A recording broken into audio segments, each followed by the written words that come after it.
All right, everyone. Welcome to the final lunch break of the week, Friday, August 15th. It's been a heck of a week. Started a minute early, so it might take a couple of you guys who are normally waiting for me at 12 to hop on. We'll give everybody a chance between that and TikTok to get on board here. I hope you guys are having a good Friday. What's up, Fish Nerd Labs on TikTok? Glad you guys are here, though, or will be here or whatever. I'm so ready for tomorrow. Break time, brother. Absolutely. And I'm going to tell you, I got a couple stories for you. Once everybody logs on and we get on, you're going to understand why I need a break today. Last night, had a great live well with the owner of Tactical Fishing Company, Andrew Blair. Funny thing that happened this morning, I looked up and I had an order on our online store, and I thought it was Andrew Blair. And there was one item that our inventory was messed up on. So I sent him an email and I'm like, dude, I don't have this. It's going to take me another day or so to get it. And then I'll send it out. And he hit back and he goes, I didn't order no worms for you. Well, it was, instead of Andrew Blair, it was Andrew Blaine. But I thought it was Andrew Blair. And I was like, I really thought, why is the guy that makes soft plastics ordering soft plastics from my shop? But, we had a good laugh about it. So, but anyway, it was a great show. That guy dropped all kinds of juice last night, about worms and what goes on in soft plastics and what he goes into making his baits. My eyes were open a lot with that. And then we got to talk about social media content. What's up, T. McGuire over there? But it was a really, really good show. And then, of course, what's up, DP? And then, of course, Mr. McGuire at the end of the show said he hit the end button. And we kept talking, and everybody could hear everything that we said. Luckily, we were being good. Tony, I want you to stay on. I got a story about you. I almost passed away today, and it was your fault. And I'm going to let you know here in a second. Doug Rice, what's up? You guys on TikTok, join. Let me know you're there. Join the conversation. And, hey, make sure you follow Fish North Georgia. Make sure you follow us over there. And you guys, of course, too. Yeah, Tony. What's up, Michael Owner? Just like us on everything that we do. That makes it easy like that. Yeah, so let me get started, and then I will tell you about how Tony Collum almost he said, I swear I hit the end buttons. I know it. Doc Holliday's in the Chick-fil-A pickup line. It's a pleasure to serve you, and we're glad you're here. Fred Ashcraft's here. Let me start the show off the way we normally do, by a couple of announcements. Again, guys, we got two fantastic tournaments that are going to be happening here on Lake Lanier. One September 6th that we started throwing together yesterday. What's up, Chris Bowers, Roger Gibson? Oh, yeah, Tony did something. You're going to hear about it. And but that is the Ryan Sheffield Benefit Tournament, $100 buy-in, 50-50 payout. It's going to go out of Little Hall. You can sign up through here at FNGO. But that's just to help our buddy Ryan out. And we want, Ryan has, used to be on the show with us, and he is still considered by myself a member of the family. And we just want to give back. We just want to give back to help him out. He was kind of just started a new job, so we want to kind of ease that little thing. Not a great time for him to have a medical procedure, but nonetheless, it happened, and so we're going to help him out. Then December 6th, the big tournament, the Toys for Tots tournament going out of Laurel Park. We did this last year, was fantastic. I believe, I got to check, we're getting ready to start getting all the info back out on that. But I believe it's $80, $60 to the pot, $20 to Big Fish maybe. But I know $5,000 first place prize is guaranteed by the sponsors. So we will do that. I'm about to change the subject 50 times, Nick Downs. Yeah, Nick, you tried to do that last night on the show. There was so much going on, I couldn't do it. December 6th, go ahead and mark your calendars. September 6th to help Ryan. December 6th, Toys for Tots on Lake Lanier. And yeah, it's $60 to the pot, $20 Big Fish. But that pot pays second place on down, because first place is covered by sponsors. And we're going to have a lot more information on those. But right now we're jumping on Ryan's tournament. Go help him out. And if you can fish it. If you just want to donate, you can do it to me. I'm basically the money collector here. You can do Venmo, PayPal. You can bring it by the store. There's going to be a raffle involved. There'll be raffles at both of these. But again, two great causes, and we love it when you guys get involved with us on that. Now, Rob, I'm glad you guys are doing a benefit tournament. Yep, we do that. We do it from time to time. All right, let's go ahead and jump on this day in history. Only got one today because I got a lot to talk about. 1969, the original Woodstock Festival opened in upstate New York. For all you old hippies out there. All right, 460,000 people attended the 3-day event, and it didn't look like any of them had taken a bath before they got there, much less after they left. September is the opening day of dove season, Jim Wright. I know, but here's the reason why it's on the 6th. Getting a permit was very, we did that quick. In fact, they're using the ABA permit to do that. Danny, I have a cash and fishing rod I can donate for the raffle to the tournament. Absolutely, Dino. Let's do it. We'll get it all together. 3 people died there. 3 people were born there and broke even. Yeah. Listen, it just looked like a lot of nastiness to me. Now, granted, Jimi Hendrix played there and there's some good music. But you go back and look at them videos, man. I mean, you talking about, I bet you there was some BO.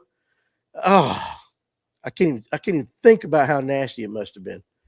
But that is another thing. Now, yesterday we put out a little short where Rob, you're actually in it, and we're talking about forward-facing sonar and how fish have changed. And you mentioned you think the fish can hear it. Well, of course, you get the people in the comment section that there always got to be some guy. Do fish have ears? Fish can't hear. La da dee, la da da. Well, you got to correct these people. And a Google search, a simple Google search, will correct you. Now, I'm not going to give you the most scientific answer, but we're going to give you a few facts that you guys need to know. Because, yes, indeed, fish do have ears. Yes, they got their lateral line, but they do have ears. Now, it's not like our ears. And since Thad is on, he's a biologist, sonar can definitely be detected by the lateral line. Absolutely. But Thad could, I wrote this down. So if I'm wrong, Thad, since you're the resident biologist, you correct me. Now, fish have ears. They're located internally, right behind each eye, and it's a space. It's a small hollow space lined with nerve hairs and containing 3 otoliths, O-T-O-L-I-T-H-S. Now, they can also call them ear stones. So for the rest of this conversation, since I can't say otolith right, they're going to be ear stones. Now, these ear stones rest on these nerve hairs in this hollowed out section. These ear stones are made of calcium carbonate, and they grow as the fish grows. Thad's kind of mentioned it right there in the comment section. Like a tree gets rings with each year, each season, this ear stone has another layer added to it. And so you can age a fish by their ear stone. Now, the ear stones, they hear sound vibrations moving through the water. Now, this is the way it explained it. Fish's bodies have about the same density as the water they're in. So sound vibrations actually pass through their bodies. When sound vibrations pass through the body, the difference in vibrations between the ear stones and the sensory cells, or nerves on those hairy little things, those differences in vibrations are sent to the brain's fish and interpreted as sound. Now, let's see, I hit that. Only sharks and rays do not have ear stones. They have different structures. But so when a guy tells you fish don't have ears, technically he's incorrect. He is wrong. They can feel the ping of sonar and feeling this and all that. But you always have the guy say they don't have ears. They don't have ears. Well, kind of, yeah, they do. All right. And now, what's up, Tactical? I told everybody about me thinking you ordered the worms this morning. So they do have ears. Now, I also looked into it. They don't hear like we do. And we're getting into hertz and stuff like that. And I'm not a scientist, but according to what I saw, bass hear from 50 hertz to a little over 200 hertz. Humans, on the other hand, 50 hertz to 20,000 hertz. Now, what's the difference? 50 hertz is your low end, bass kind of stuff. And 20,000 is the high-pitched scream of Eddie Van Halen guitar solo. So, unfortunately for bass, as the way we understand, they've never had the pleasure of hearing Eddie Van Halen, but they can pick up sounds. So, just when you guys see somebody in the comment section saying fish cannot hear, now you have the information. Now, granted, that's an 80,000 feet general overview of the information, but you can at least Google it yourself, because you know there's always these guys, hey, I think I'm making a funny. Let me say something, fish don't have ears, la-di-da. And at the end, they look like idiots. Okay, so they look like idiots. Now, today's a free-for-all. We can talk about anything you guys want to talk about, okay? So they can't hear my wife yell at me when I fish too long. Awesome, 100%. I think you're safe there. And they probably technically can't hear the sonar. I don't know what frequency, what hertz the sonar is going out. But, I mean, there's some settings, right, just on 2D going down. Lonnie Hill enjoyed last night. We appreciate you being there, buddy. I guess he's got 455. They ain't hearing that. I don't know. But that's the general overview. Fish can hear. All right. So those guys that hit that comment section in TikTok, you're wrong. Tactical says, I'm playing them smooth jazz on the turtle box for them underwater this weekend. Lure them in. 100%. Don't play no Van Halen. They won't be able to hear it. You might as well go with some smooth jazz. Something, maybe some 40s blues, 40s blues. But anyway, so I'm going to give you a couple stories since it's a free-for-all. We can talk fishing. We can talk whatever. But I'm going to give you how I almost passed away this morning. And sometimes you got to do what you got to do. We'll start off with sometimes you got to do what you got to do. Now, I came in this morning. Now, it all revolves around last night's supper, both situations. We had these subs. I sent Tim up to the Lowe's to get Tony and him and myself a sub sandwich. Okay? We all got the Italian, I think, with the jalapenos and all that stuff. And I really loaded mine up. There you go, Andrew Blair. He swapped over. Appreciate you doing that. Now, I got in there and we all ate. I took my other one home last night and finished off, but Tony left his here. Just that's where the stories are going. Well, this morning I got here and I hit my coffee. They were good sandwiches. I hit my coffee. Normally, coffee does not trigger that response that we're talking about. And you guys know what I'm talking about. Except this morning, for some reason, boy, my stomach went to, you know what I'm talking about. And I kind of fought it off a little bit. I'm in there on the computer, and I'm fighting it. I fought it to the last minute, boys. And then I go flying to the bathroom. Now, it wasn't a kefir moment. I know that was brought up last night a lot. Wasn't a kefir moment, but it was pretty close. So I'm doing my business, and then I look up. Well, I didn't realize that I was starting to clean up the bathroom this morning, and I moved the toilet paper all the way across the bathroom for some reason and didn't put it back where it was supposed to go. Okay? I had a choice. Did I get up and try to tight lip it over there to get the toilet paper?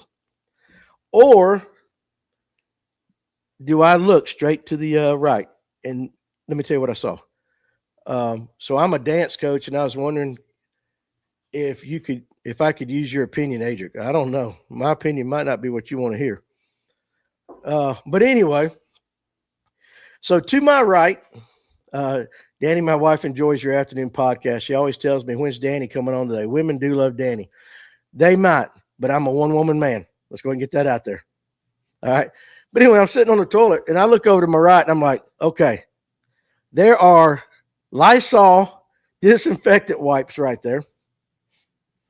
Or I could tight lip it all the way across the bathroom and get some toilet paper. Well, it was pretty rough, boy. So I did what I had to do this morning.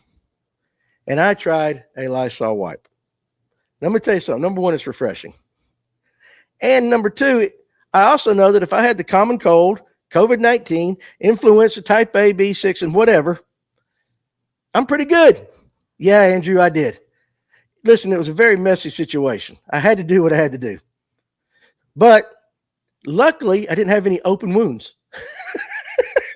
So luckily, I'm good down there, boys. But yeah, I had to do that.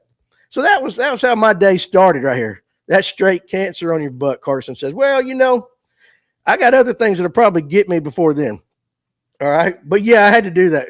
Really refreshing. It wasn't that kind of situation. It was fresh.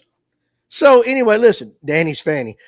I'm just telling you guys, how, when we're alone, you just do things. The difference between you and me is I like to share it with the world because I have no couth whatsoever. But yeah, listen, I'm telling you, did you flush them wipes and clog the toilet? Yeah, them things went down. This ain't my building, and I don't have to hire the plumber. So, but I'm going to tell you right now, I've used Dude Wipes and other brands of those kind of things. They ain't got nothing. They ain't got nothing on a Lysol wipe. Because not only do you get that, they're a little bit wet, boys. They're a little wet. But also too, you get, you're killing every possible bacteria, virus, fungi, whatever you possibly can have down there, gone. So I'm feeling pretty healthy about right this second. Or at least I was feeling pretty healthy as I came out of the bathroom. Of course, I did put the toilet paper back where it went. But then my day took a turn for the worse. Trey, my son, goes, "Is this the stuff you talk about?" "Yes, sir, buddy. This is welcome to the midday, kid. I got that lemon fresh booty." So then back to the sub. So here's how I almost died today. Tony's sub, he left his other 6-inch in the refrigerator from last night. Didn't take it home. So, hey, listen, I got a 6-inch sub. I'm going to eat. Well, unfortunately, Tony, I don't know what you wrote down when you wrote down. But, brother, we got to teach you about lubricating a sub properly. Okay? You had very little stuff on there. No wonder you came over there last night and got some stuff out of the refrigerator for your one you ate last night. There was no lubrication on this sub. I'm talking I don't think there was mayonnaise on it, a little bit of mustard, but it was dry as all get go. But listen, it's free. It's free. And I'm going to eat it because I don't want it to go to waste. All right. So I appreciate you leaving your sub here. However, here's where you about killed me.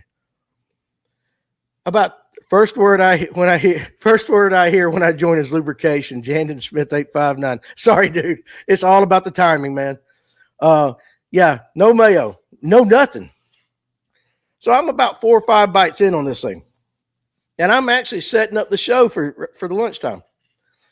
And I said I'm gonna take a big old bite. Well, that dry ass sandwich got lodged about right here, going down my throat. Okay, and like I honestly felt like I was choking. Yeah, they didn't put mustard on it, and you had to add the vinegar and all. There was nothing. So, number one, I'm choking on Tony's sandwich, and now that causes some absolute chaos to be breaking out. Like I'm in this back room back here, and I am just struggling. Nobody's here but me.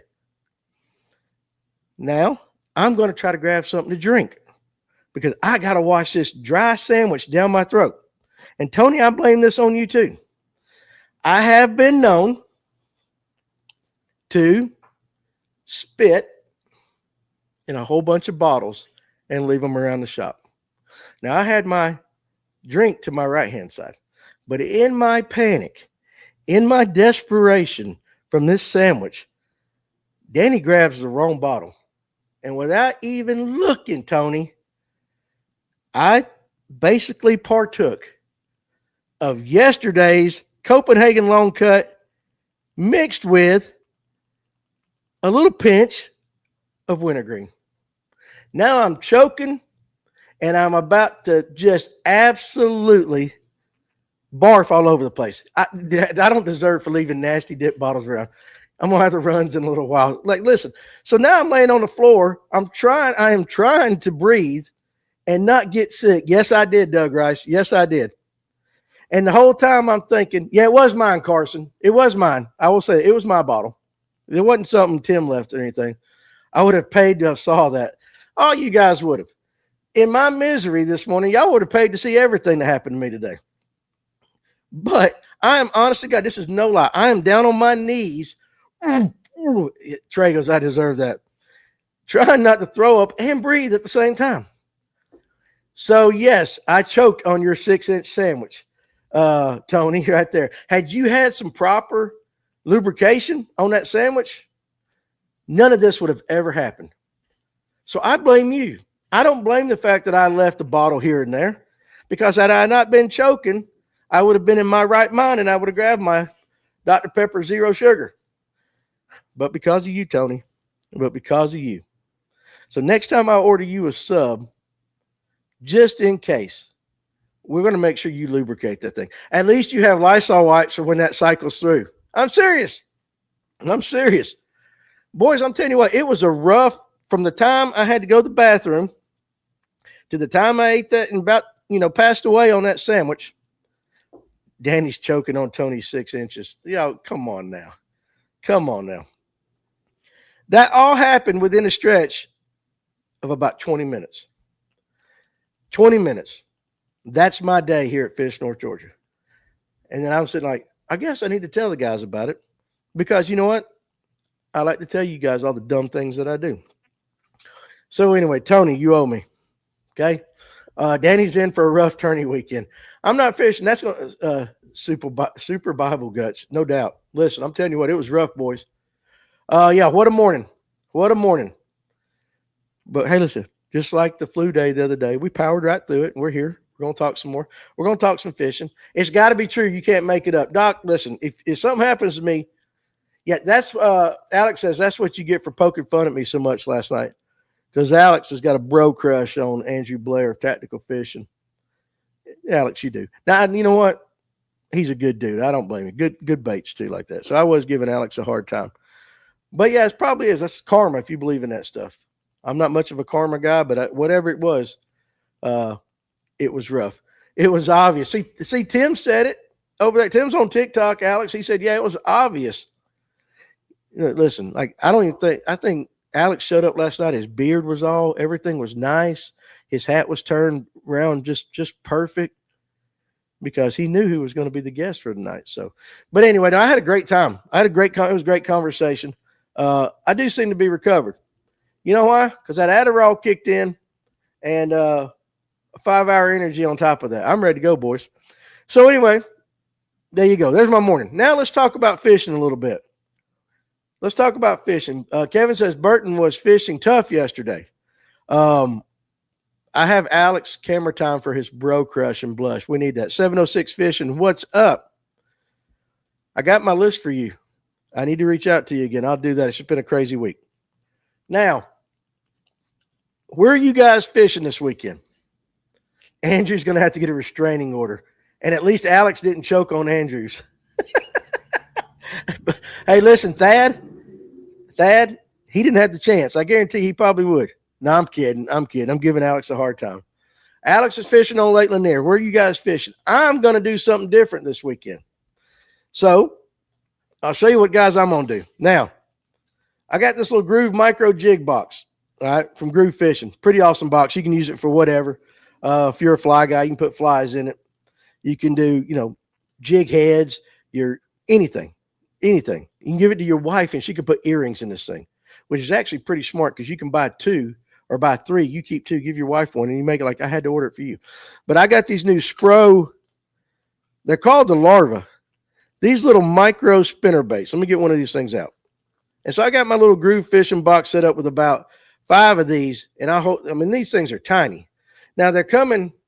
You can kind of see it there. Let me make sure dead center and hold it right. What's up, Gone Fishing with Ed? You can kind of see it right there. So basically a little spinner bait, a little body with some appendages, and a treble hook. Now this is coming out of their trout line. Spro's starting to bring over some trout stuff. But here's what I got in mind. If the weather holds and it doesn't blow out, Amicalola Creek is loaded with spotted bass and red-eye bass. And I talked to you the other day about that kid going up catching the red-eye bass up there at the edge of the world, where all the locals sit during the summertime. How about that? So I'm going to be going up there with this and an ultralight, and I'm going to see if I can hit a trout, a spot, and a red-eye bass, and maybe even, I'm sure there might be some brim. That's all dependent on whether or not we get some really heavy thunderstorms tonight and it blows it out. But the cool thing is, I'm going to go try it. And that's based on what I saw a customer in the store come in and do. And yeah, I haven't done any creek fishing in a long, long time. A lot of you guys are saying Chatoog. I see Martin up there. Just checking out. Neely Henry, nowhere this weekend, but Neely Henry next weekend. Bear Creek, you guys over there in TikTok, where are you fishing this weekend? And I know some of you guys aren't in Georgia. Just throw out the lake that you're going to. Do they make it in a 3/4 or 1 ounce? The spots are eating those on Lanier. No, I don't think so. This is it. Lake Murray, Jaden Smith said that's where he's going to be fishing. Boy, I bet Murray would be fun. I need to get up there. But I'm telling you, like, listen, when they're keying in on that small bait, I guarantee you these would work. I'll probably be at J.W. Smith Reservoir tomorrow. Good choice. Them new Spro larvae are going to be fire in the creeks. And I'm telling you, me and Tim looked at them down at ICAST. When them white bass get to running, I bet Tim can wax them on this thing. It's just, it looks like it's going to be able to do a lot. Mark Johnson's going to be running a derby on Hartwell Sunday. That'd be pretty cool. But I'm going to see that. And I'm going to take the cameras. And film it. So hopefully, I really want to get some of them little red eyes. And them things are a little bitty. They're small. But, we catch spots and largemouth, all that. It'd be pretty cool to catch not a new species, but a different one. I think Gone Fishing knows a little something about J.W. Smith. I bet he does. Doc, nowhere. Let's see. A farmer's going to be working. Hogan, you sent me an email? Good. I'll check it out after the show. So, how many of you guys are fishing a tournament? I'm not fishing a tournament. I know that there's one going on Latham right across from us. But I think if it doesn't get blowed out, I'm going to go try it. Now, this is where all those, like I said, local people during the summertime hang out, which we call the edge of the world up here on Amicalola Creek, which is really a river. It's an iCloud email. Okay, I got you, dog. Kevin McShann's going to fish Lanier on Sunday. I fished last Sunday. I got to go to church this Sunday, especially since the big guy actually helped me live this morning when I was choking on Tony's sandwich. But Fred's working all weekend again. BFL next weekend. That's right. We got a BFL coming to Lanier next weekend. Three fish BFL. But I think it would just be a different challenge. So sometimes you want to do something different. What's going to be the topic Tuesday? I don't know. We'll decide. You tell me. You're the kayaker guy, and we'll figure it out. We'll go from there. I'll be looking up the 91 inches I have in our monthly be looking up to the 91 inches I have in our monthly tournament. I'm one ahead of Thad. Okay. The red eyes are chewing in Amicalola Creek. Caught 8 on Monday last week on a small jerkbait. So that's kind of, I want to do that. So I'm going to go to the edge of the world, and there's these little pools in between all the little rapids and everything.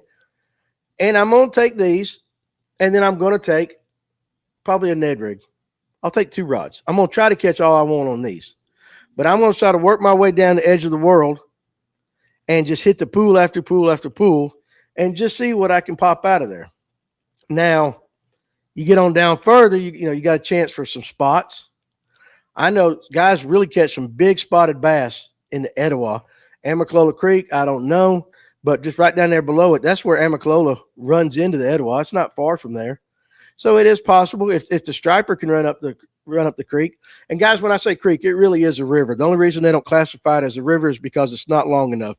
It flows into the Etowah right before, before it becomes the official length that it takes. The Etowah is a really good river to fish, and Farmer was at Devil's Elbow. I'm going to be down the edge of the world. So I will be from the elbow. I'm a couple of miles. I really don't know how far it is, Farmer. Maybe 2-3 miles, maybe, down below where you were at. My near death nearly crushed my skull when I was a youngin' motorbike. I was on, slipped and flipped and landed with 2 inches within 2 inches of a concrete step. Oh goodness, oh hell. Have any of you guys ever had a near death experience? Since I brought it up and Danny put his out there, have you ever had a near death experience? Now, I'm married, so every night is a near death experience. Okay, I've just gotten used to them. I sleep with one eye open because my wife likes, Minnie, my wife Likes to watch those how to get away with certain things shows, if you know what I mean. Jim Wright flatlined twice. Woo, buddy. Glad you're still here. Flatlined. Yeah, you was close. But I tease that about being married. I do tease that, but you got to watch them. Slipped off a 30-foot extension ladder, but landed on some scaffolding 10 feet below me. Boy, you got lucky. Hogan almost drowned as a kid in a pool motocross crash, walked out with a broken wrist. Wow. What's up, Atlanta Safe House? How you doing, buddy? James Ramsey, I hit a house and guys, listen, there's a common theme here. Listen to this next one. I hit a house in a motorcycle in the 8th grade, got flown to Chattanooga, crazy day. There's the last 3 comments had to do with motorcycles, boys. I'm just saying. Thad Moody drowned and had to be CPR'd back when I was 13 in the ocean. Then I laid a motorcycle, here's a motorcycle again, over at 60 miles per hour 6 years ago. You guys need to lay off the motorcycles. Gone fishing. I survived running the streets of Baltimore in the mid-90s. Does that count? Probably so. Gone fishing with Ed. Probably so. Tony Collins says, yep, bicycle accident, flipped over the handlebars, knocked out cold on asphalt and bleeding. Luckily, parents were walking with us. 9 stitches in a hospital stay. And motorcycle pit stop. That's his name. He goes, motorcycles are bad. Thad Moody said, wife made me sell the motorcycle. It was about, I think I was probably, Lord, let's see, probably mid-30s, 35. I'm 53 now, so I was probably 35 in that area. And I had been on a motorcycle one time in my life when I was little and I wrecked it. All right. Out of the blue, I looked at my wife and I'm like, I think I'm going to get me a motorcycle. Let's just say she shot that down really fast. My throttle got stuck, front end nosedive, 30 feet past the landing. Good grief. Broke Bass Boy says, yes, I've been to the streets of Baltimore in 2019, so I couldn't imagine it in the 90s. Kevin Underwood, I got bit by a cottonmouth doing some noodling. Farmer got thrown from a car, allergic reaction to yellow jackets, and, of course, the pacemaker. He had a heart situation with making him pass out, and he was a lineman. He actually was one of them linemen. Not a good combination. So he's still working with the EMC. They've got him in a more appropriate job. Fred Ashcraft, shocked by high voltage. Yeah, I've had that happen to me. Fell off a second story of a house, and I flipped a truck 6 times. Now listen to this, and John G. Wilson. Dude, you've had a life. Went off a cliff in a 79 Trans Am. We can laugh about it now, John G. Ditch Pickle, I made it. Glad you're here. You went off a cliff in a 79 Trans Am.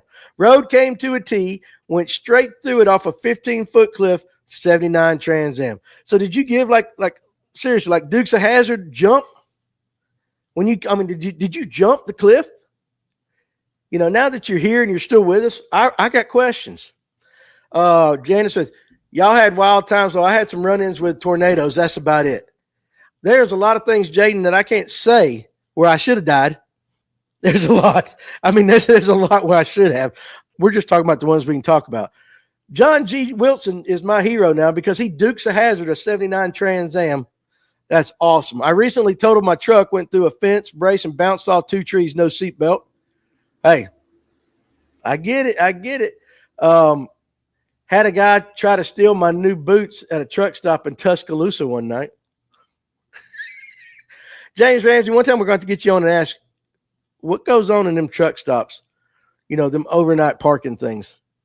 The lot lizards and stuff. I'm not saying you do that because, of course you didn't, because the Iron Dome, you broke through. And in fact, everybody stop and clap for James Ramsey because he broke through the Iron Dome last night. And it's taken him a while. And that is, of course, our saying. If you don't know it, Iron Dome is that supernatural power that your wife or significant other has that absolutely shoots down any advance that you have when you are in the mood. When you are in the mood. It can happen the second you think about it. You do not have to physically move. My wife is so in tune with me. She is so in tune with me that I can roll over a certain way and I can hear on the other side of the bed. No. And we have to fight that Iron Dome. But James Ramsey broke the Iron Dome last night. So good for you, dude. Way to go. That means you're going into the weekend with some momentum. Hogan, I once got out the machine last summer to use a shovel, almost put me in a coma. You got out the machine last summer to use a shovel. What do you mean you got out the machine? I'm curious. I'm not following. That's not translating in my brain right now. DP, the funniest near death I saw on TV, Navy SEAL training. Trainee had to be pulled from the pool. Sarge said, come to the light. Come to the light. No, wait, go away from the light. Oh, yeah, I get that. Tony called, not really near death, but they found an IED in the path we took to the shower facilities in Afghanistan and had rockets shot at us on the same base. Oh, he's a heavy equipment operator. You got out of the machine. Okay, so you got out of your heavy equipment. I get you now. All right, I'm following you now. Now, Tony, that would really stink. That would really stink. Especially if you just walk into the shower in a towel or something. I don't know how you guys did that over there. So John G, here's his rest of the story on the Trans Am. He jumped, ended up with the nose straight down in the creek, rest of the car sticking straight up. Trans Ams don't jump like Berts in real life. Okay, so what you're saying is Hollywood kind of overemphasized the way the Bandit could fly through the air. That's that I'm just glad you're here. But see, those are stories you get to tell now. Those are stories. Now, Farmer said, James Ramsey, you killed all of your luck before the weekend. So you might have used up all the luck that you had, given the fact that you conquered the Iron Dome. Alex says, what's the number this weekend for our brag board catches? I forgot to do that last week. Let's go 2424. There's no meaning whatsoever to it, but let's just go 2424. And remind me, Alex, on the Monday morning brag board to check it out, because I totally forgot to do that. You guys go fishing this weekend. If you're watching the lunch break and you catch a fish and you post it on the brag board, in the comment section, put 2424. That way you knew about it here, and we know you're watching. We know you're watching. I had plenty of near death. Now, one that really wasn't physical. James says, I totally agree. I tear down a dome and I rebuild it myself at the same time. That's exactly right. And boy, them domes go up. They go up quick. They go up really quick. When I was sixth grade, I had a buddy named Barron Jackson. Barron lived in the trailer park next to us. Now, down behind my dad's house, we had that pond that I grew up on. And once you walk through the woods and you get on the dam, it was really thick and overgrown with like trees and stuff. So you couldn't see it. You couldn't see really. It was a road and it went on back into the woods and around another lake at Twin Lakes Trailer Park. And so one day we were down there. We had a bunch of chores we were supposed to do, but we always waited till right before mom and dad came home from work to slam our chores out real quick. You guys know what I'm talking about, because we were latchkey kids in the 80s. Mom and dad went to work. It's why we are the way we are. But me and Barron, and I don't know if it was my little brother or not, but we snuck out. We were down there. We hadn't done our chores yet. Well, my dad was the grocery store manager in Cumming, and he decided he was going to come home early. So he did.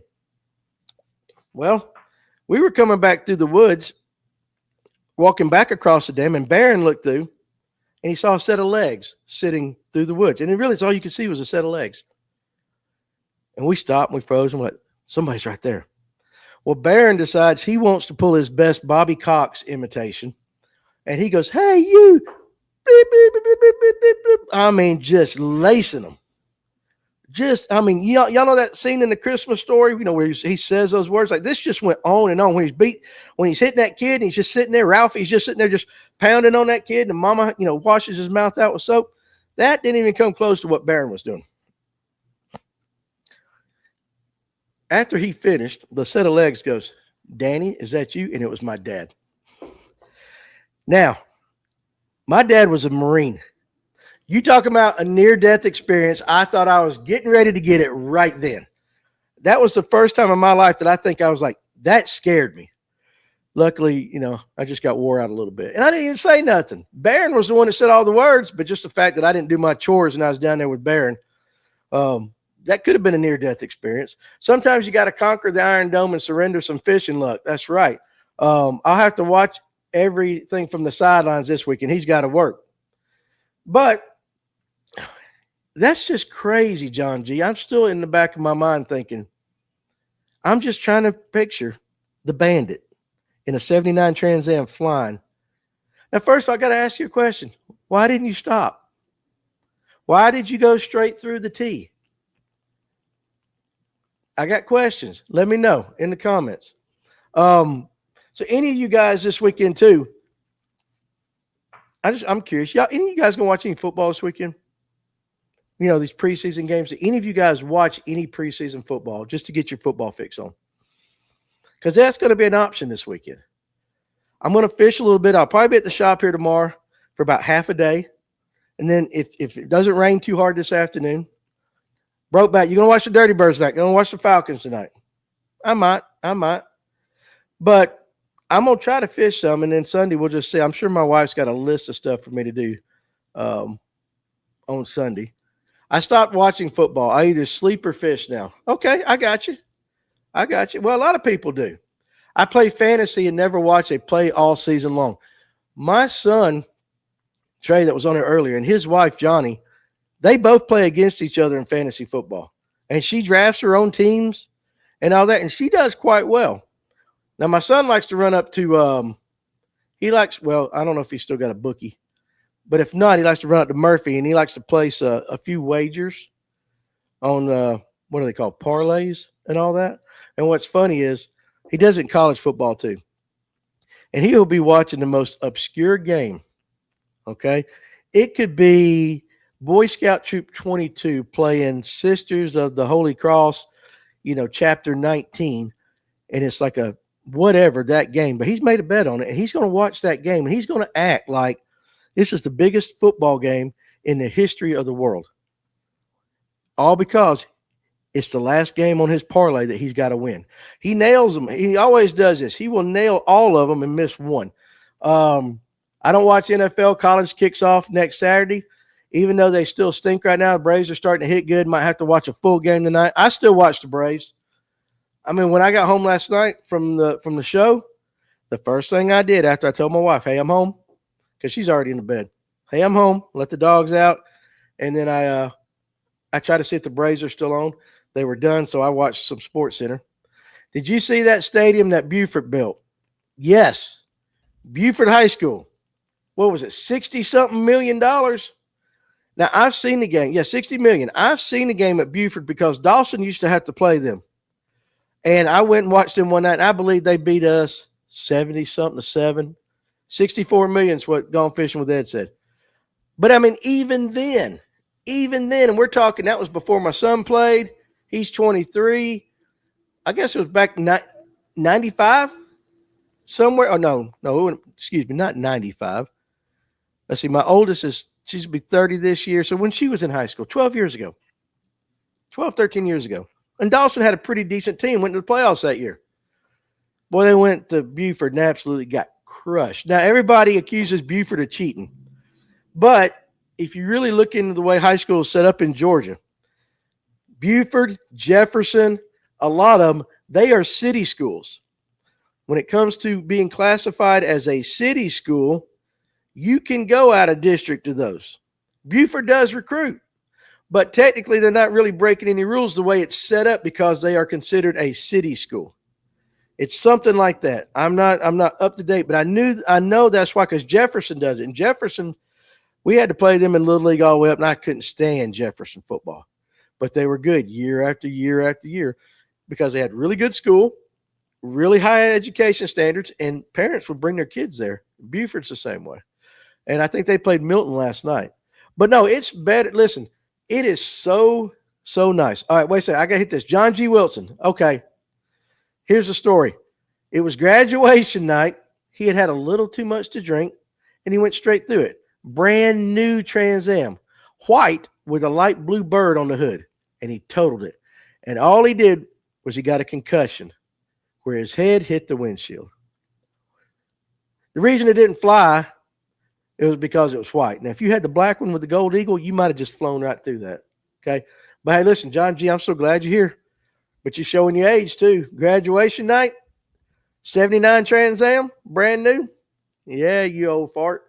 Like that. So, but Yeah. Now, as nice as Buford is in Georgia, as nice as the stadium is, I believe that that would be an average stadium in the state of Texas.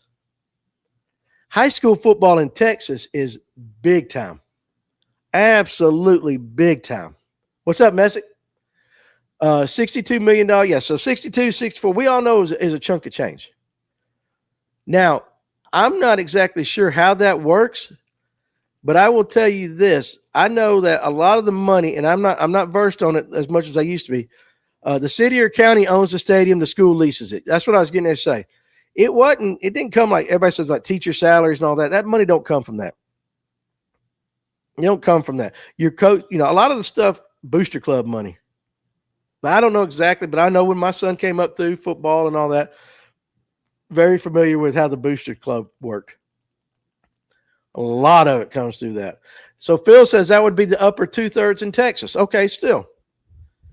But in Texas, there are a lot of schools that have that stadium. Now, when I say a lot, you know what I'm saying. And there's some schools around here that really could use some money. Booster clubs and bonds. Yeah. Because listen, South Georgia, there is a lot of schools needing artificial turf. They got a grazing problem with the mamas. No, I'm just kidding. Maybe. But, I mean, really seriously, it is very nice. The high school is very nice. Oh, yeah. Yeah, I've seen it, Roger. It is a first class facility. And the only thing they can add to it is when Kirby Smart comes in there on his helicopter, if he had his own custom little helipad, that's the only thing it's missing. I think he lands over in the practice field or something like that. But, I mean, he goes there all the time, which is really interesting because he's just right down the road. High school football down south is way different than it is up north. Very serious down south. Very serious. Very serious. You're absolutely right. Now,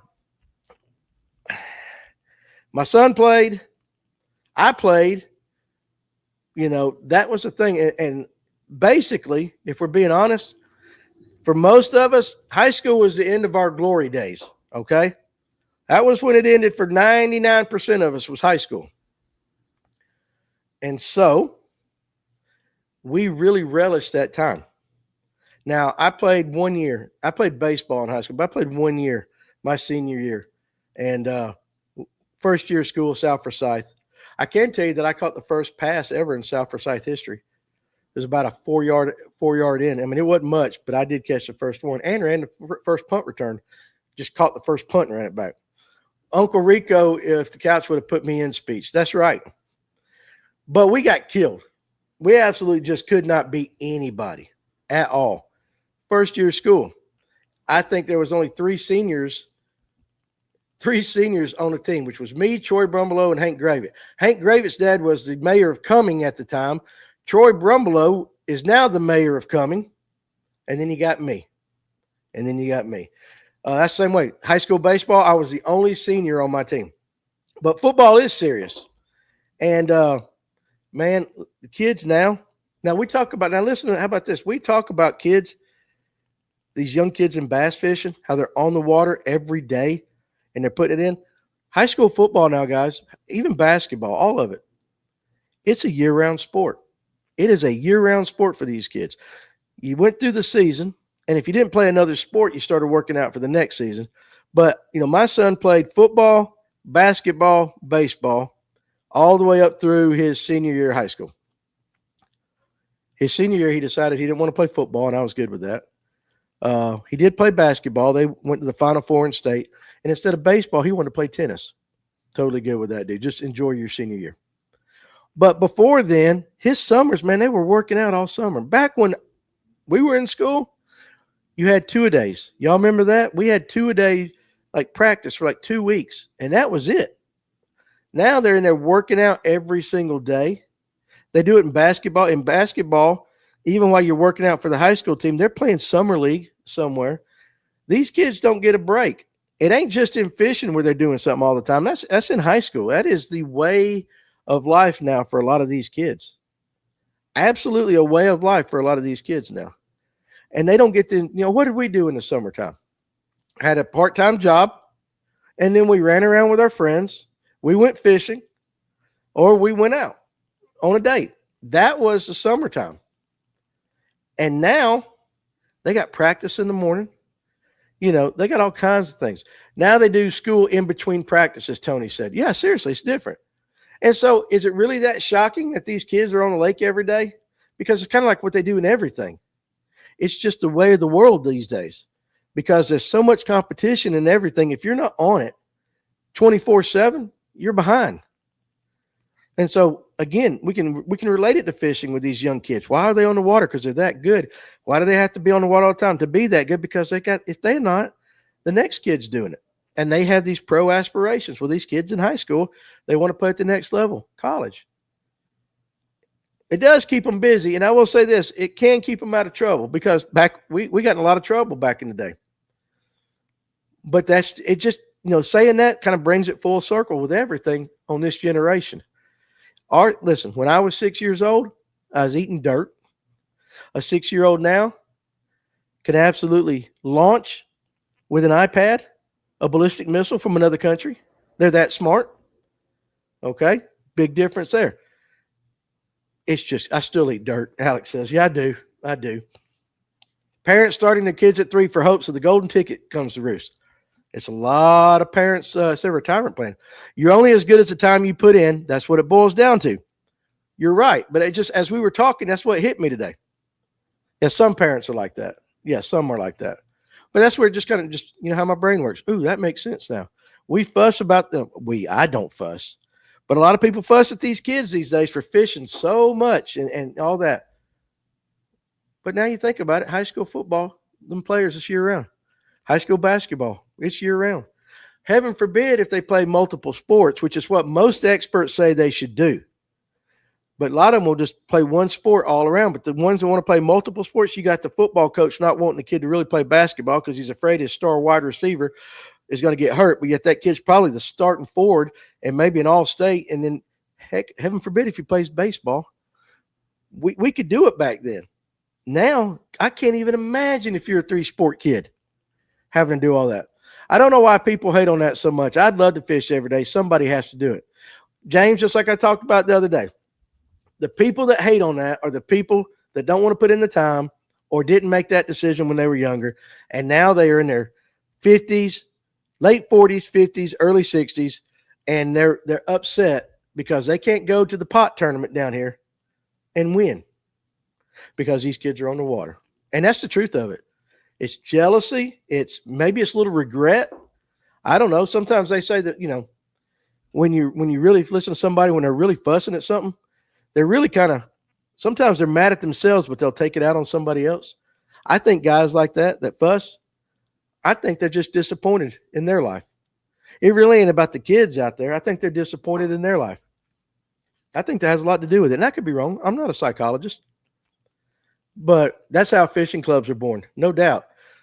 But Jaden, that's the truth. I really think, and I don't want to go down that rabbit hole again because, I spent a whole daggum episode on it Wednesday. I learned to drive in driver's education. That was fun. We filled my car with friends and drove around. That's why we need a senior trail like the PGA. Yeah, you could. Living through their kids. See, Tom, let's see. So back in Forsyth County, which has totally changed, late 80s. So my high school years, 86, 87, 88, 87, 88, 89, 90. I graduated 90. So right in that time. The only thing we had to do was, if you wanted to stay in Cumming, you got in your car, you drove up through Tri-County Plaza, and you cruised right in front of the grocery store, right in front of all things, and you went down a little bit, and you turned around, and you came back. And you did that till you figured out who you wanted to hang out with that night, and then you might go sit in a field somewhere or whatever. Or you went down to this little haircutting place called a Cut Above, which had a parking lot and it was closed, and everybody would go down in there and park. Some would park up there at the grocery stores and all that, but they kind of discouraged it up there. But most people would go down there, and you'd go down to Cut Above, and you were trying to see who was hanging out. That was it. If you wanted to do something like different, you had to go to Gainesville or you had to go to Roswell. Now, times have changed, but that was all we had to do. We learned how to drive, we hooked up with our friends, and we drove around. See you, Doug Rice. Tyler Shelnut, I sometimes think about dropping out of college to fish. That may not be financially smart. Tyler, let me tell you this. You could do that. Finances, I'm not what I'm talking. I ain't worried about your finances. But I will tell you, if you've already started college, I don't know how far along you've gotten. If you got a year and a half or a year, go ahead and do it, because you know what? In 10 years, you might say, hey, I can go back to school later. You probably won't, and you'll probably regret it. If you want it bad enough, you can do both. But I would recommend, even though, and I don't know, now listen, now if your degree is in basket weaving, you probably would be financially smart to be doing that in college. But if it's a serious degree, man, listen, as much as I love to fish, go ahead and finish that schooling. Do it while you're young, because it is so hard to do when you're older. Okay? And just like Jaden says on TikTok, them fish ain't going nowhere. They ain't going nowhere. They'll be there. Now with the NIL, even in high school, these kids are no longer local celebrities. They are state or even national by their freshman year. 100%. It's changed the game. I wonder, I was a pretty decent baseball player. Football, I played wide receiver, but really too small. And basketball, way, way too short. Thank you so much for this show. It really has become my happy place. Well, thank you, Ditch Pickle Daddy. I'm glad you're here. I'm happy to do it, and I'm glad you're happy. Looking to get a construction management degree. Tyler, I say stick it out, buddy. It's totally a different time and a ton of opportunities for kids now that weren't available if scholarships were available when I was in school. I would have made the honor roll. See, Charlie said that. We would have had more. We would have wanted to do it. Listen, I'm not going to lie. I kind of cheated my way through a lot of high school. I had decent grades.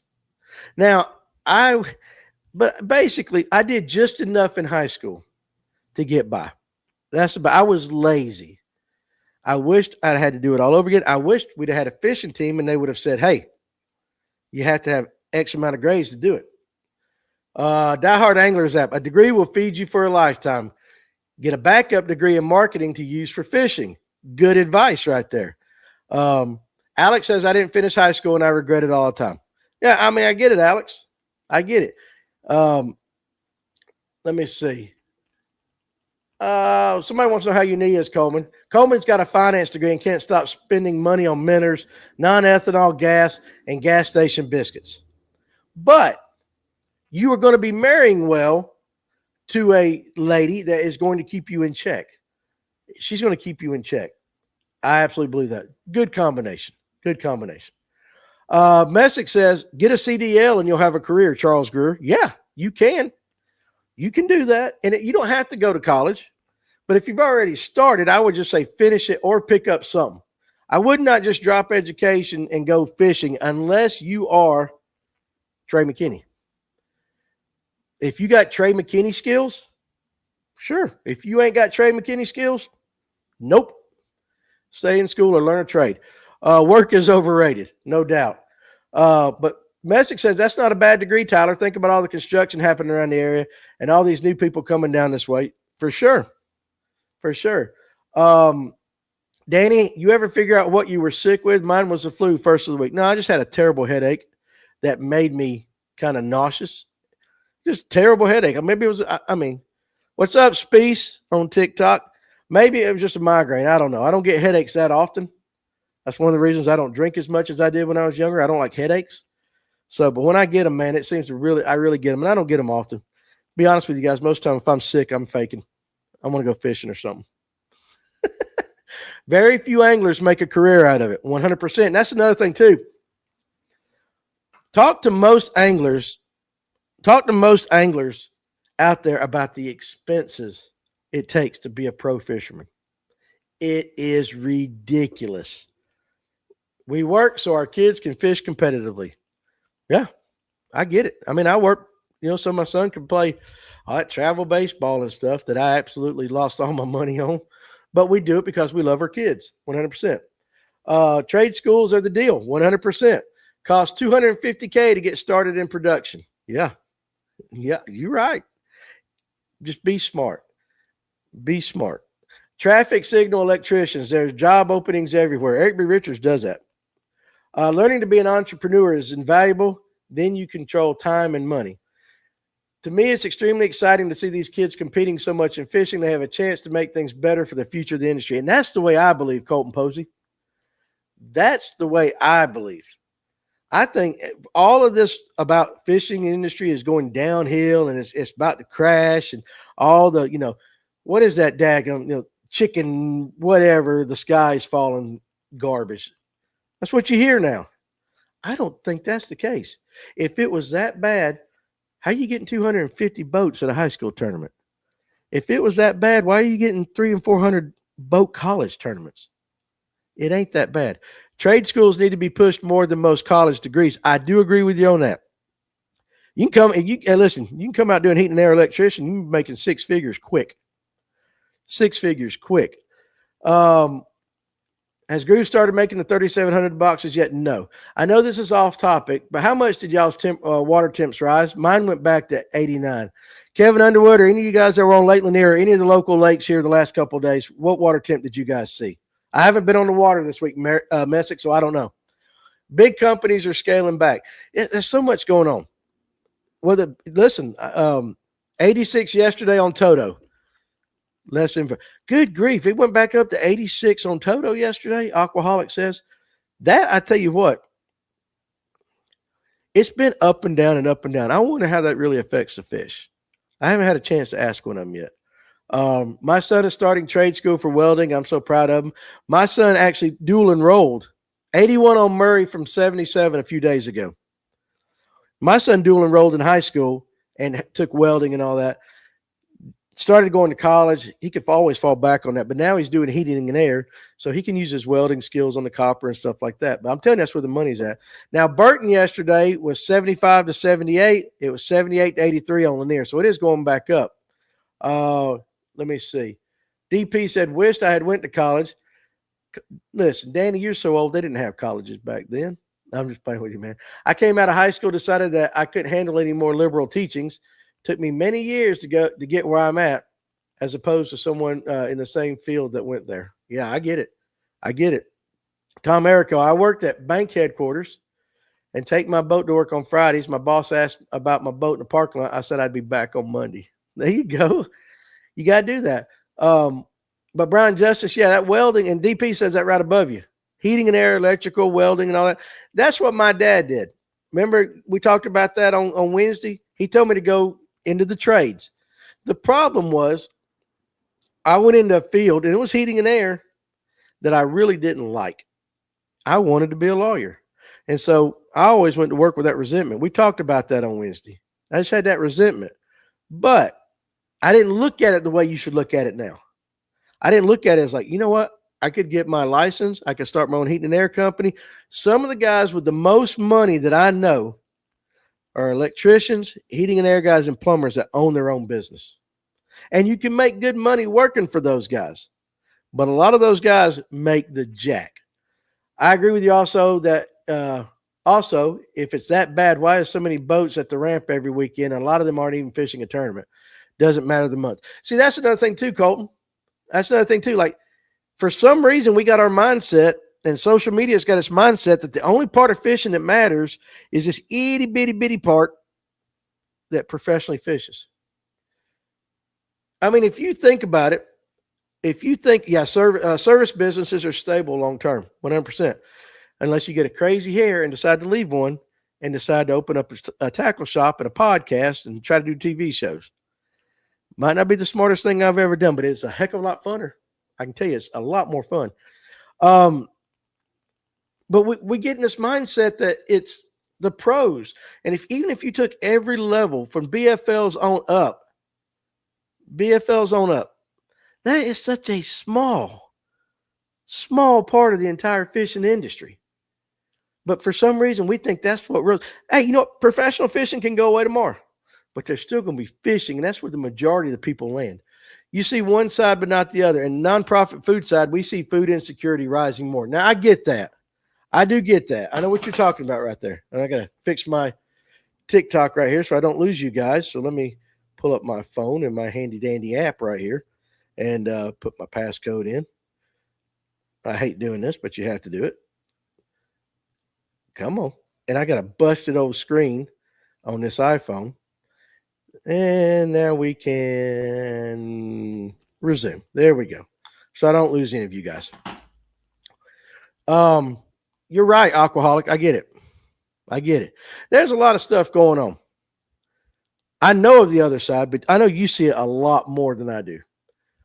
And it's 89 on Greenwood. Whoever commented about Murray being 81. For y'all who don't know, Greenwood runs into Lake Murray, Messick says.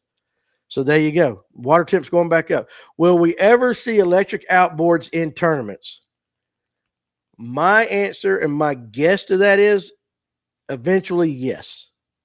They're coming up with some electric outboards now that get boats like real ones that are getting boats in. If they can figure out the power side where they can get batteries to last long enough, you will see electric outboards in tournaments. The power is there. The motors are there. It's the battery side of it. That's what's holding it back right now. And cost. Well, I say cost. Heck, it costs $100,000 to get a decked out boat now. But I do believe it's there. I believe it's coming. Off subject. Where's y'all's tackle shop located? When I'm back in town, I'd like to check it out. We are at 11262 Highway 53, Marble Hill, Georgia, 30148, which is exactly about halfway between Dawsonville and Jasper, Georgia. If your transmission fails to shift, check the fuse before replacing the transmission. Okay, good advice. I have no idea where that come from. I wish Kennesaw still had a team. Garrett Guinan said it ended due to lack of members. Yeah, but you can start it back up. You can do that. So some of you guys must be talking about Tesla should make a bass boat. As long as it ain't as ugly as that truck, ain't nobody going to buy that. Ain't nobody going to buy that. Listen, that whatever they call truck that Tesla's got might be the most awesome thing in the world. But boy, is it ugly. It is ugly. They got to come up with a better looking. I don't want to drive a refrigerator, Clint said. What's up, Clint? It may be the most, absolutely. Someone built a cyber boat. That's a cyber truck. I don't know why I wasn't thinking that. Lord, it's ugly. I think an electric outboard would come out the hole like a rocket. Well, yeah. So like if you take an e-propulsion, an e-propulsion's motor sits in the water right to the prop. It's all right down there in the bottom. Now, the Elko that I've got, it runs through a Yamaha lower end. So you got some gears and all in that. But they're right there. So yeah, with that, they can, if you get the right horsepower. I know Kerry Bell up here in Dawsonville, he's got a new one coming out, and I don't know. What's up, Dane? I don't know exactly what company it is. I know the one he had was I forget the company too, but it was like a 75. It would run his electric boat in the 20s. Maybe he would leave all of us. He'd run it in 20s. And now this one he's getting is supposed to be a lot more powerful than that. So you can get the boat from point A to point B. It's the battery power that's what they got to work on. That's the biggest thing holding back electric motors at the higher levels. Because you can't run 2 hours full tilt like they do now to go fish for 4 hours and then make that 2 hour run back. If they did that, it would change the dynamics of how far those guys could run and all that. That's the big thing. My Elko, take a lake like hickory log, and I'm still running lead acid. If I had lithiums, I could do this a little bit better. But if I start it's kind of a long lake. But if I start at the boat ramp, when we zoom off and keep it on 100%, by the time I get to the dam, I can't run it 100% anymore. Charge stations at the marinas, because everyone has a few hours to refuel. Exactly. And I don't know about electricity on the water like that. That's a whole nother thing. That's a whole nother thing. But it is coming. And, there is that, I believe, Clint, if you're still on here, Yamaha's got that hydrogen powered or something like that motor. There's something like that. The technology is getting there. But you know what? The second somebody comes out with an electric outboard, you're going to have somebody fussing about it. See you, DP. The 4-stroke started with a 10-horse Honda. Yeah. Clint, does Yamaha still, what is that new motor that Yamaha has out? Hydrogen is just a concept right now. It'll be 10 years before it's even close to consumer level. But that is kind of where they're going. They're looking for alternatives to gas. Yeah, it's a hydrogen motor, Coleman says. And it may be 10 years, but they're looking now. And so will the 4-stroke outboard and all that stuff be a thing of the past at some point? At some point, I think it will be. Hydrogen power plants have been in use for 30 plus years on cell sites, by the way. Worked with many of them. Yeah, I tell you this, you can say that too, but I know a lot of them that still run on diesel because there's a gentleman up here in Dawsonville who owns Amicalola Propane, but he also owns a side company. I forget the name of it, but every time there is a hurricane or a natural disaster or something like that, that man makes some jack because he trucks the diesel to keep all these cell phone towers up. I mean, he's one of the few that likes to see them hurricanes rolling in. Biggest issue is it needs 3 6-foot-long tanks just to run like 40 miles. Also charged to 700 PSI, which is sketchy. So basically, you got your little mini hydrogen bomb underneath you. And the way I drive, that is sketchy. That is absolutely sketchy. But it's just like everything else. Eventually, they're going to figure it out. So I'm 53. Maybe in my lifetime, it won't be, depending on how mad I make Mrs. Pruitt, it might not be in my lifetime. But eventually, down the road, you guys in 30 years, y'all are going to be fishing in totally different things than you are now. I just see it coming. Most of your city, county water supplies use diesel generators as backup. Yeah, and that's why he makes his money. When Puerto Rico got hit the last time by that big hurricane 7, 8, 9, 10 years ago, it wasn't even that long because I was just down there in Puerto Rico.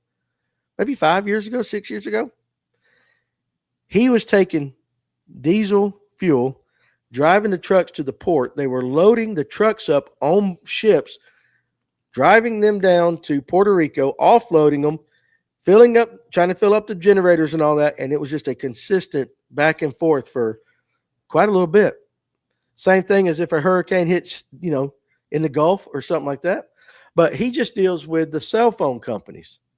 So I'm sure you got another one hitting that does your city, county, and all that stuff. 2017 is when they got hit. I knew it wasn't too long ago, but you're right. They are trying the motors out on kayaks. Yeah, listen, and at that point, it becomes a boat. I'm going to get me a motor for that kayak too. That paddling's fun, but I'd much rather have a motor. But, man, I'm telling you what, listen, Matt, I'll tell you what, if you want to know what Matt looks like, that movie, not Remember the Titans, We Are Marshall. All right? This gentleman lives up here. He lives just in southern Lupkin County between Dahlonega and Dawsonville. The business is in Dawsonville. But if you go watch We Are Marshall, the movie, there is a scene where Matthew McConaughey, who is playing the coach of Marshall, and another guy who's playing he's at wherever Bobby Bowden is coaching at that point in time. I can't remember if it's where it was actually at. It wasn't FSU, but it was at another school that Bobby Bowden was coaching at. And so he gave that guy access to their film room because he wanted to learn the offense that Bobby Bowden was running for for the Marshall football team.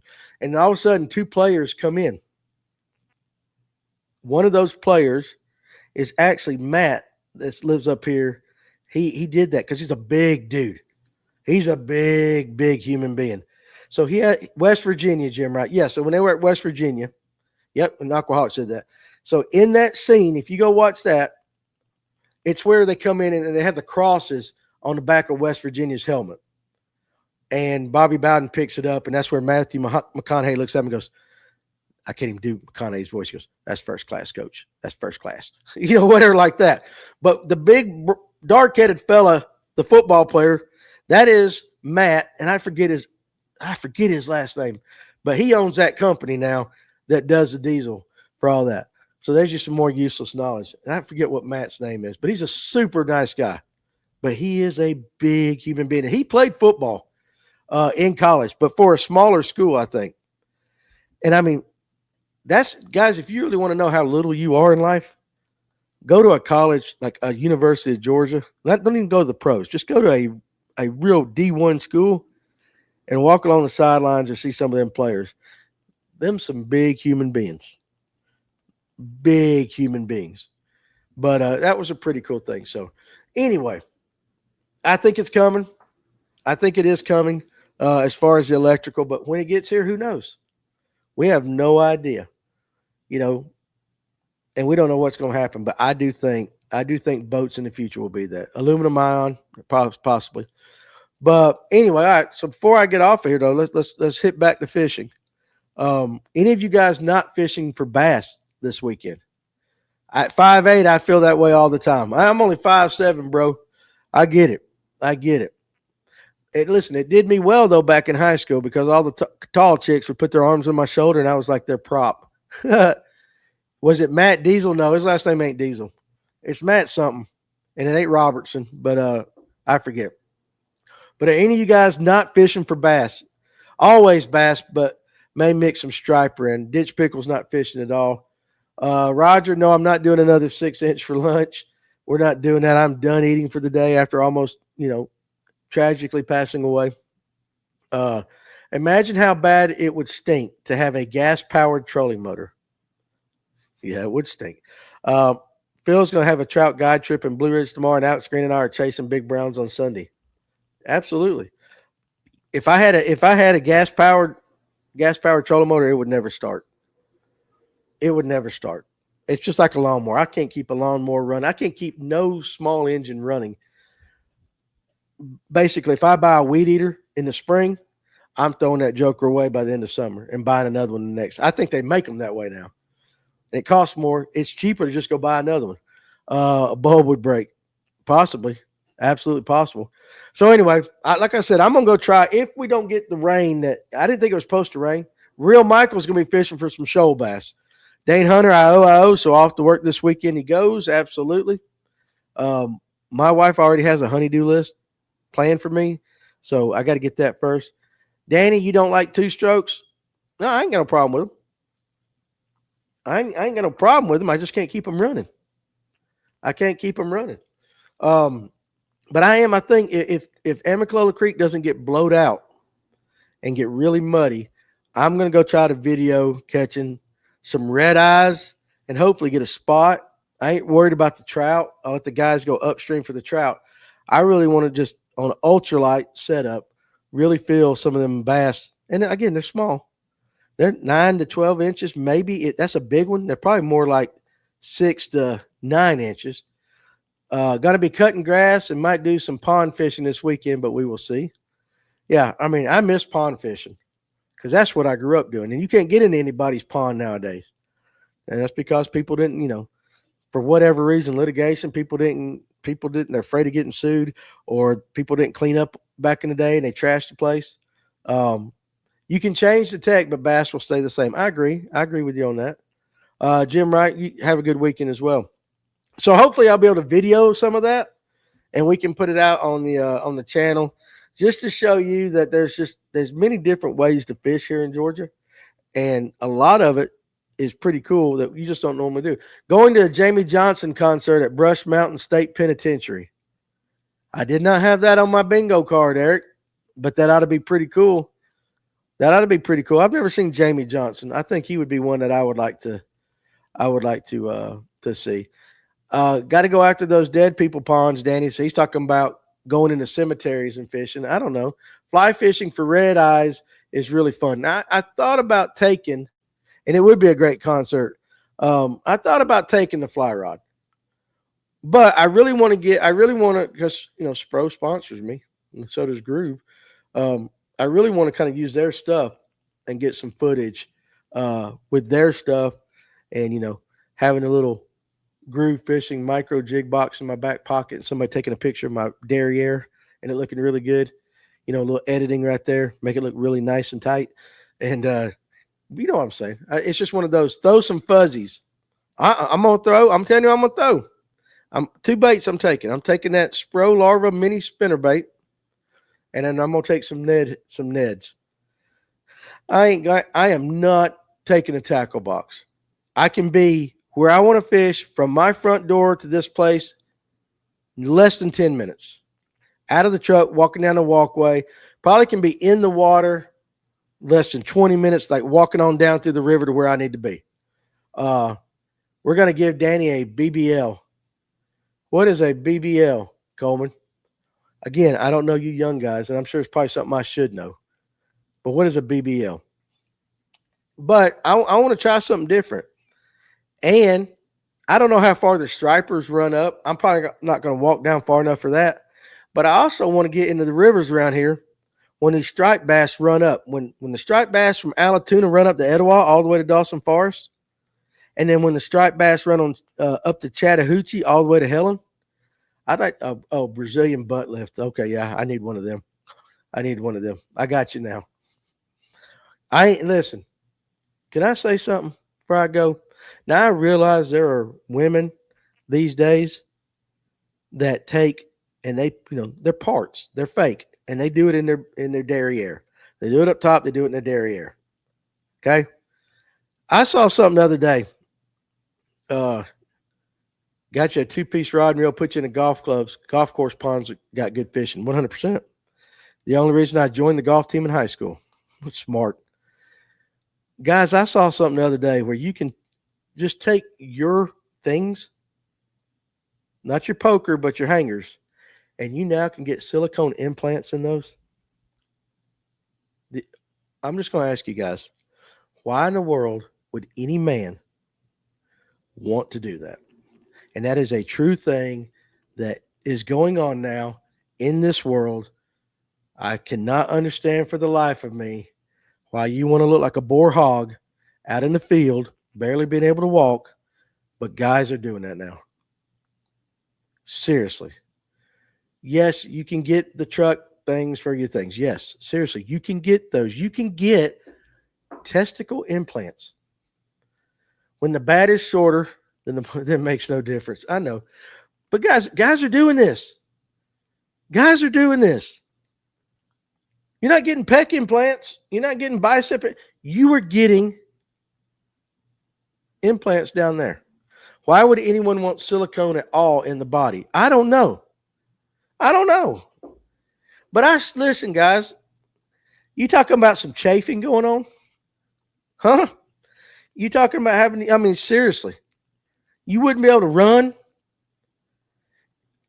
It is disgusting. Where can I get one? Aquaholic, when you find out, let me know. Because I'm being serious. Guys can get that.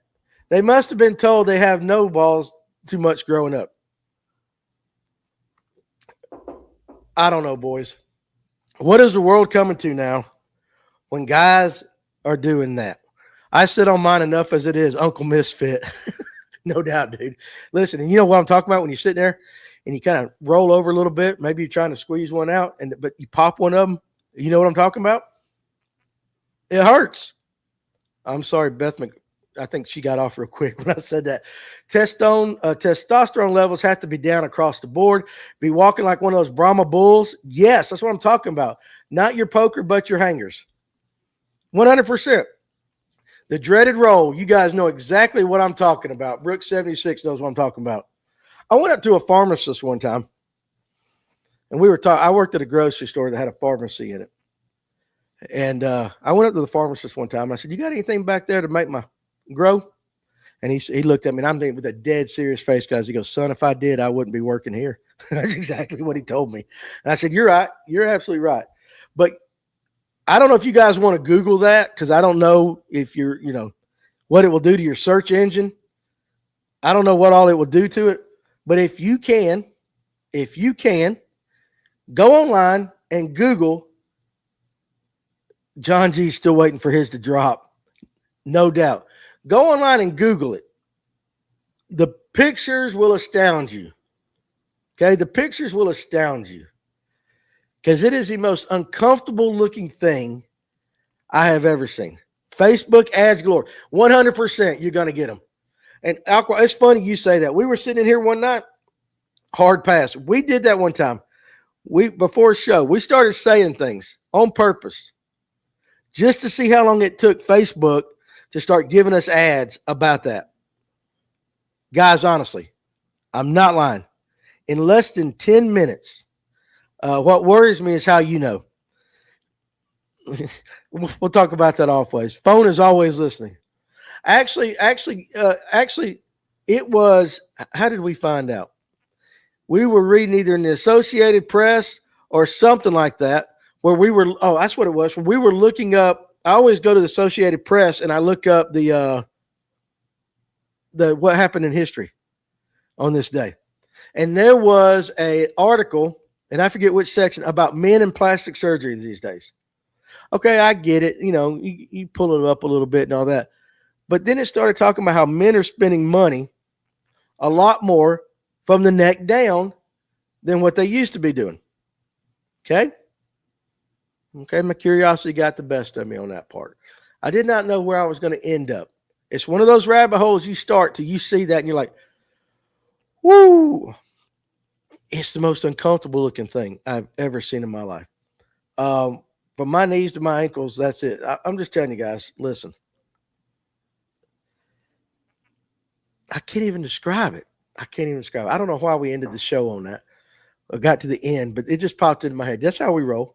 But Patricia Leanne Shaw keeps talking about it. She's wanting to be serious. The new bait tumbleweed by Strike King. Any of you guys throwing that? I have not. I haven't thrown anything like that. But Aquaholic says yes. How did you like it? Coleman Jones, all you need to do is cut the grass to make the tree look taller, if you know what I mean. That's right. Play on that clean ball field. Wear sandals for free drinks and free food. Well, Danny, you're nuts. Yes, you know it. You absolutely, guys, you know it. Now, Patricia, Aquaholic on TikTok said it works.